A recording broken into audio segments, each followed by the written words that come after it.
Hello, my beautiful friends, and welcome back to the Confident, Magnetic, and Wealthy podcast. I have a great episode for you today. It's a bit of the foundations and fundamentals on the subconscious mind that I think everyone should really have a good grasp on, especially if you're going to be on a lifelong endeavor of constantly up-leveling your life and growing yourself inside and out. So if you haven't yet learned how to use your subconscious mind to break through your income ceiling, this episode is exactly for you. Today, I'm going to cover what the subconscious mind is, how it gets programmed, how we work with it in a practical way to break through our upper limits, how we achieve our big audacious goals thanks to our subconscious mind, and how the subconscious and the nervous system operate as one team. And lastly, I'm going to teach you how to audit what's running in your subconscious right now so you can achieve the outcomes that you want to experience. I want you to walk away from this episode with an understanding of how to use the power of your subconscious mind.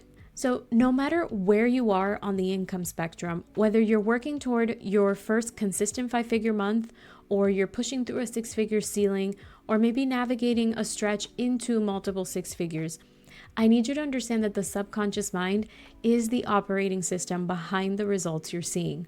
And when you don't understand how it works, it's easy to believe that your lack of results is because of something that's external to you, when it's actually a lot more empowering to know that your results are directly correlated to what's running in your subconscious mind. And when you own that, you can then be in a better position to influence the results that you actually want to see. And before we get into the episode, if you know you're ready to expand your capacity to receive more money and hold more money, my signature framework is going to meet you exactly where you are.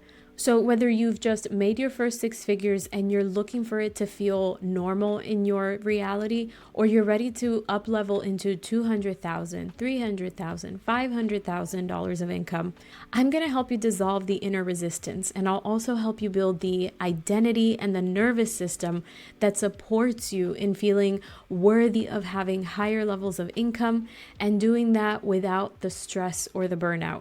The application to work with me one-on-one is linked in the show notes. I want you to imagine that your brain is split into 2 parts, and each part has a completely different job: the conscious mind and the subconscious mind. The conscious mind is the part you're most familiar with. It's responsible for thinking, logic, planning, willpower, and decision making. It's in the conscious mind where you establish goals like, I want $20,000 months, or I want to double my business this year, or perhaps I want to become a recognized public figure. The conscious mind is where you decide what you want. Now, the subconscious mind determines whether you actually get to have the things that you consciously decided that you wanted. The subconscious mind is where you store your beliefs, everything that you believe about what's possible, beliefs about your self-worth, beliefs about what someone like you is allowed to have. It's also responsible for keeping you safe, and it runs your habits, your behaviors, and the patterns that you've practiced for so many times that they've become automatic, like brushing your teeth. That is a subconscious habit and pattern. You don't really have to think too much about doing it because you've done it so many times. The subconscious is the part of your brain that runs on autopilot. And the subconscious also stores every single experience that you have ever had, like a Rolodex of your life. And everything that you've ever experienced is filed away for reference, along with every emotion and every feeling associated to each of those experiences. Now, let me give some data to back this up for my analytical ladies. Research tells us that the conscious mind accounts for about 5% of our results. The subconscious mind is responsible for 95% of our results. The conscious mind processes about 40 bits of sensory information every single second. Meanwhile, the subconscious mind processes an estimated 11 million bits of sensory information every single second. So how does the conscious mind determine which 40 bits of information to process? That information is filtered by your subconscious based on whatever files exist in your Rolodex. Here's an example of what this looks like in real life. So picture this: 2 women, Sophie and Mariah. They're both solopreneurs, both in their 30s, and they're both trying to grow their coaching business. Now imagine that they're sitting down to watch the same TED Talk, and let's say that it's about building a personal brand and becoming more visible. And then the speaker goes on to say something like, the people who win are the ones who are willing to be seen before they feel ready. They're both listening to this talk at the same time and processing the same 11 million bits of information. Sophie's Rolodex has a file that says, I'm not where I need to be yet, and people will judge me if I'm too visible too soon. So her 40 bits of information extracts things like criticism is incoming, wait until you're more polished, more certified, more established. Sophie watches the whole talk and she nods along, very agreeable, and she feels inspired for a short bit of time, but then she opens Instagram and then she sees someone who's much further along than she is, and quietly she then decides that she needs to learn more before she starts showing up. She'll download another freebie, she takes another course, she stays in preparation mode. Now, Mariah's Rolodex has a file that says, my story is already enough. And she also has a file that says, visibility is how my people will find me. Her 40 bits of consciousness extracts things like, this is my permission slip, I'll start now and become a pro within a year, and done is better than perfect. Mariah opens up her notes app, she records a voice memo of 3 content ideas that just hit her as inspiration, and within 48 hours, she posts it on Instagram and Threads and all the social medias, and one particular piece of content lands her a DM that turns into a discovery call for her business. So what's the takeaway from this example? The subconscious mind is not a small background player. It's the operating system that determines everything you experience, what you feel, and what you're capable of seeing. So when your conscious desires and your subconscious programming are not in alignment, the operating system has the final say every single time. Now, I want to give you the single most important thing that you need to understand about how the subconscious operates.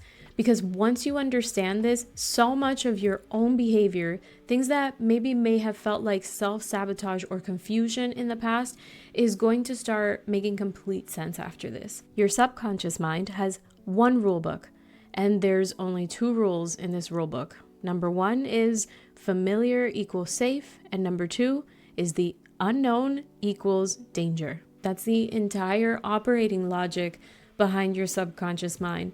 And it doesn't matter whether the familiar thing is actually bad for you, or that it's outdated, or that it's no longer benefiting you in your current state of life.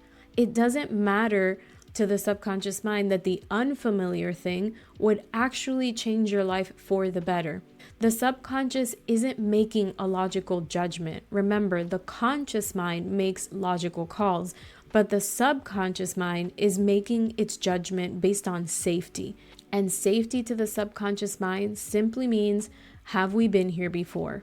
And what do we know about this type of situation based on what's in the Rolodex of past experiences? That's it. So when you set a goal to double your business revenue this year, you do that with your conscious mind. Your subconscious then goes into your Rolodex and pulls up all the evidence files against that goal.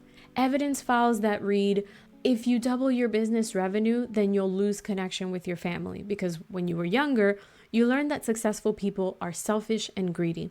It'll also pull up the file that says, remember that time in kindergarten when you were excited to show your new toy to the class and they made fun of you and rejected your toy? And then there's the file that says, you've never done this before and there's a chance you'll lose it all, so let's preserve your energy and protect you from future pain instead.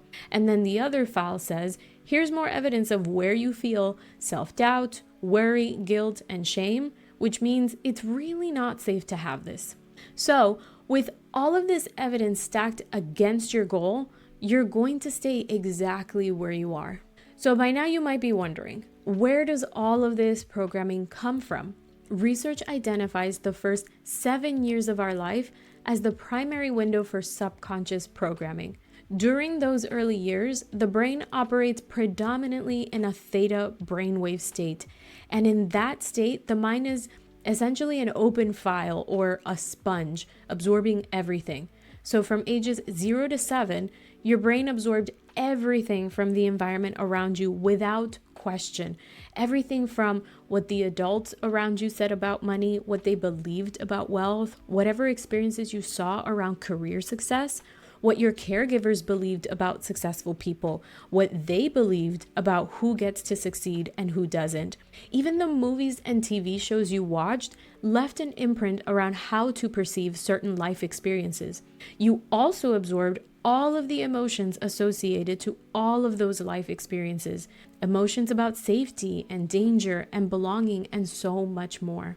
The important thing to understand here is that this programming wasn't chosen by you, but it also wasn't installed by your caregivers to harm you in any way. The programming you inherited was passed on to you by people who were running their own inherited programming and doing the best that they could with it. So you inherited programming that had been running on loop for generations. And now, my friend, you get to decide what programs and beliefs no longer align with the life you're designing. From that point, you can then begin to make decisions around what programs and beliefs would be more useful to have as you intentionally design your life. Now, I want to bring in another important piece that you should be aware of, and it's the one that most approaches to subconscious work leave completely out of the conversation. The subconscious mind and the nervous system are not separate systems. They operate as one full team. The subconscious mind holds the beliefs and the memories, and the body holds the sensations. And when the subconscious identifies something as unknown, like a new income level, a new level of visibility, a version of success that has no file in the Rolodex, it alerts the nervous system to pump the brakes. And you feel it. You feel it as a wave of overwhelm that shows up right when things are going well, as frustration that really doesn't have a clear source in your body, and you're wondering, where is this coming from? It shows up as doubt that arrives just when you're taking the next big step. It might feel like fear that disguises itself as logic, as a sudden urgency to figure everything out before you can move forward, or even anxiety before you engage in a simple task in your business. And when that overwhelm gets loud enough, the conscious mind, the part of your brain that only operates 5%, goes completely offline. And it can no longer think clearly, plan effectively, or make the decisions it would make from a grounded state. And the moment the conscious mind goes offline, the subconscious takes over completely and returns you to whatever it knows as familiar. This is your internal thermostat. Everyone has one.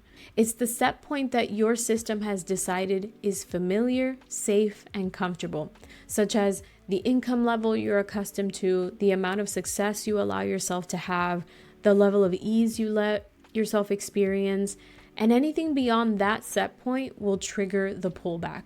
The pullback happens because the thermostat is trying to do its job to keep you in the zone it recognizes as safe. I've watched this play out in so many different ways. Like, someone has her best month ever, more money than she's seen at one time, and within weeks, maybe sometimes even days, something happens to bring the bank balance down. Things like a big bill will appear, tires need replacing, a reason the money needed to go somewhere just shows up. And from the outside, it might look like she's really bad with money, but truly what's actually happening is the nervous system is doing exactly what a thermostat does, returning the temperature back to the set point, back to what it was programmed to be set to. This is where the subconscious beliefs make themselves known and they reaffirm themselves. A belief like, people like me don't get to have that. And this is why somatic work like breath work and EFT isn't just a wellness practice.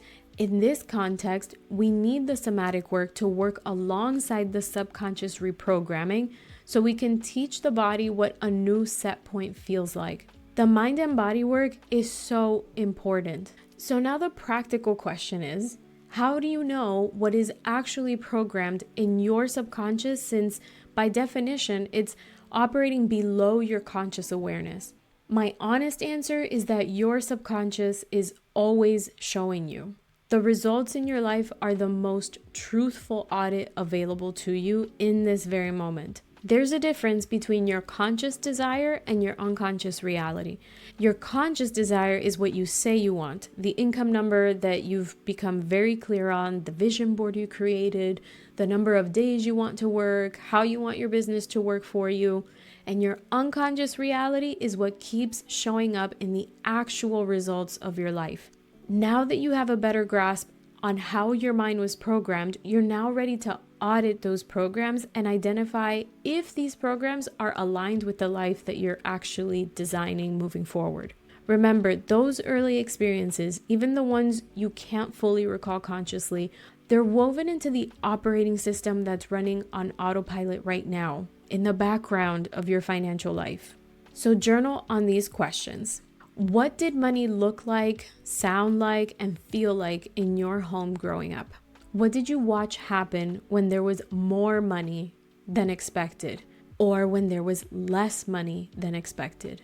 What conclusions did the youngest version of you draw about what kind of person has money and what kind of person doesn't? And which one did you believe that you were? And once you've journaled on that, write down your target income, what you want your income to be. And then, without criticism and without any shame, I want you to get genuinely curious about what would have to be true about someone who isn't yet earning what she wants to be earning. What would have to be true about someone earning her ideal income, and insert your goal in there.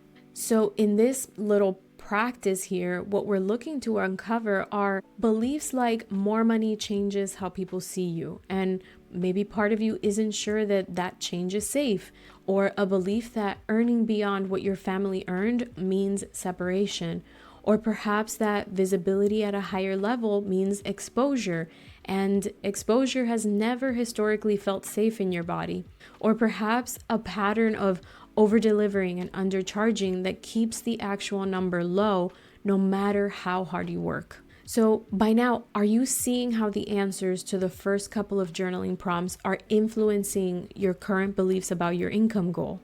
These are the programs you inherited, and now that you're aware of them, you can rewire them. I want to come back to where we started because I need you to understand why I'm so passionate about this work, why this is the work that I'm here to do. When I finally understood that my results weren't a reflection of my worth, but they were a reflection of my programming, and that programming could actually be changed, it felt like the most important discovery of my life. And I remember sitting with it and feeling something close to grief because I thought, why didn't anyone tell me this earlier? Why didn't my parents have access to this? Because if they had access to this information, so much of what we experienced as a family could have looked so different. We could have avoided so much suffering and so much pain. And that's why I do what I do. That's why this podcast exists, because I want you to have what I didn't have access to for most of my life, which is the clear, grounded, science-backed understanding that the operating system is always running and you are not at its mercy. You can learn the language of the mind and you can update it to actually serve you instead of hinder you. The subconscious mind is not your enemy. It's the most loyal, most protective system that you have. And it's been doing exactly what it was designed to do with the programming it was given. And now you get to give it something new. And thankfully, we have a variety of modalities available to us to accelerate the reprogramming process to help us break through our upper limits. And this is why I feel, in part, so much frustration that more people don't know about these modalities and tools, because we could eliminate all of our limiting beliefs and live much more prosperous lives if we just leaned on these tools and modalities to dissolve all of our inner resistance. But a reality that I've had to face is that some people don't want to let go of their limiting beliefs. Some people are very much attached to their unhelpful emotions and the inner resistance because it's become so ingrained in their identity that they don't know any other way to operate. So a reality in which the limiting beliefs no longer exist and all you can see is abundance is unfamiliar territory. Someone who doesn't know what it's like to live in a reality in which there is endless possibility and you can go after everything you desire and really truly believe in your bones and in your heart that you are worthy and deserving of it all. That can be scary to someone who's never truly experienced that. But I'm here for you, and if you are ready to do this work, please do reach out to me. And I want to give you an overview of what those tools and modalities are so that you know what is available to you and lean into the one that you feel calls to you the most in this particular season of life. But just know that they're always available to you. So let me walk you through what those are. The first is hypnosis. Hypnosis allows us to slow the brainwave activity down into that same theta state that the mind was in during the first 7 years of our life. That deeply receptive state that we talked about earlier at the beginning of this podcast, that's what we do with hypnosis. And this allows us to go beneath the conscious filter and install new beliefs, a new identity, and new emotional responses at the level where the programming actually lives and where it started. Then we have neural linguistic programming, or NLP. This allows us to work with the language patterns, the thought patterns, and the behavioral patterns that the subconscious has been running on autopilot. And with NLP, we can consciously interrupt, reframe, and rewire them into patterns that actually serve the life that you're building. I recently worked with a client who believed she was bad with money. She said to me, quote, "I'm bad with money." And using NLP, I helped her change how she was seeing that belief. And after we finished the process, she said to me, "That's no longer true about me. I just don't believe that anymore." Within a few weeks, she experienced several manifestations around money. Some sponsorships came through, unexpected clients came through, and additional ways of her monetizing in her business came through, almost with no effort. She finally released that inner resistance that was in between her and the very thing that she wanted. Then we have EFT tapping. It's also known as emotional freedom techniques. And this technique allows us to work with the body directly. So we tap on specific meridian points while holding an emotion or a belief in our mind.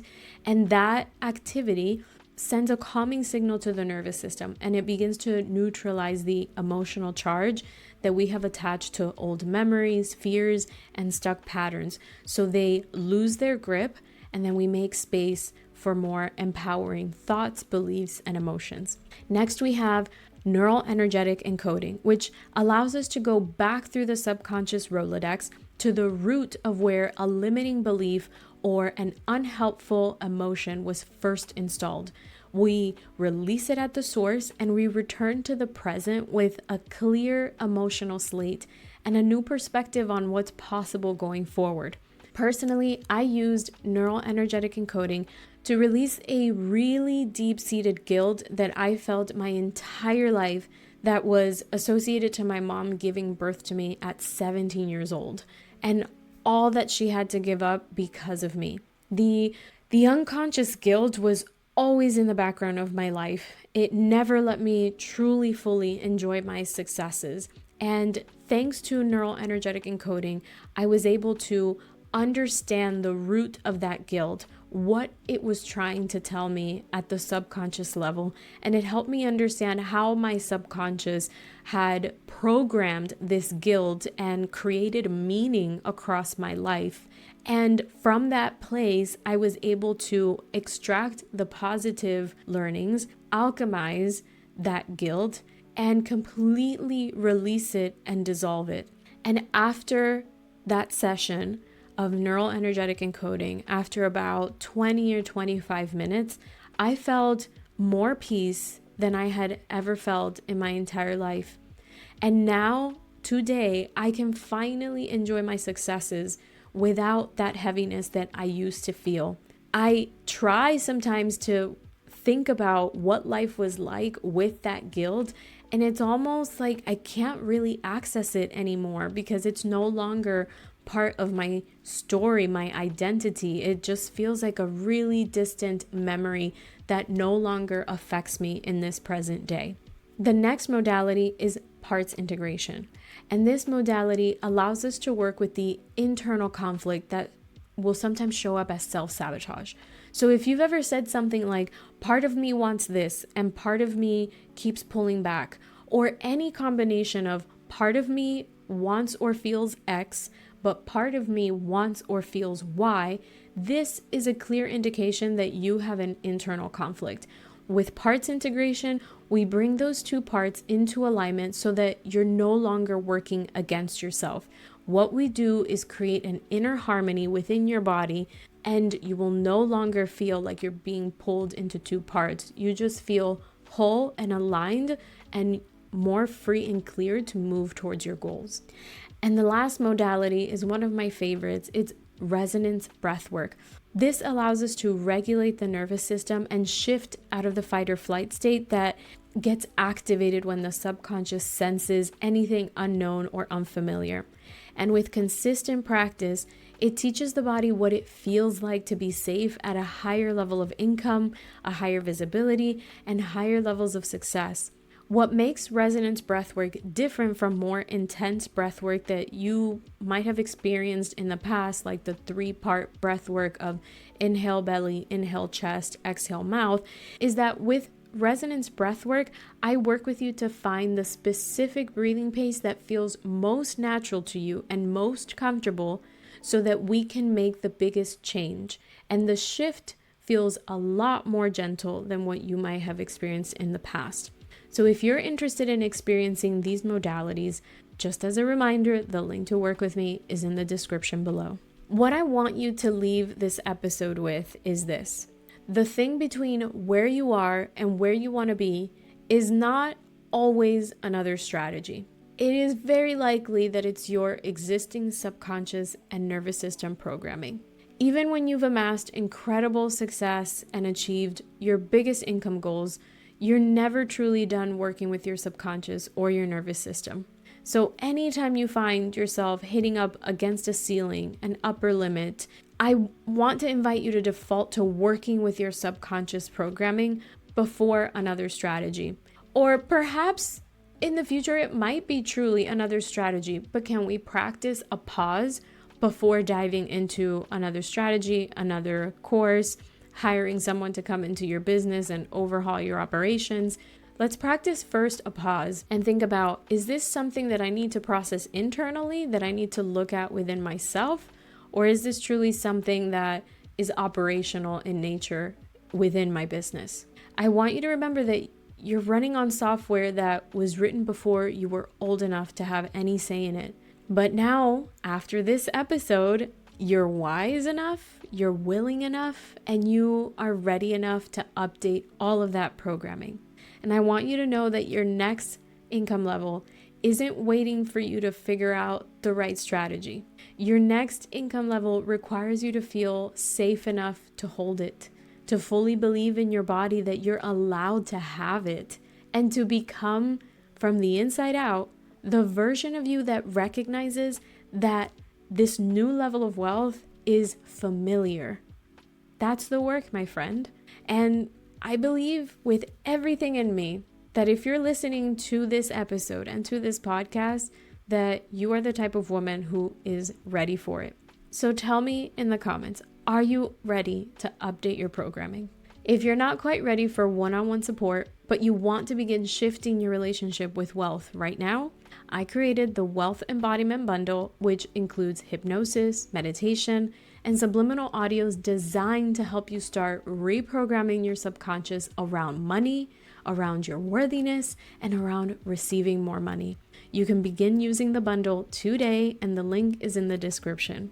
Friends, if you're enjoying the Confident, Magnetic, and Wealthy podcast, please share this episode with another woman that you want to see rise alongside with you. Thank you so much for being here, and I'll see you in the next one.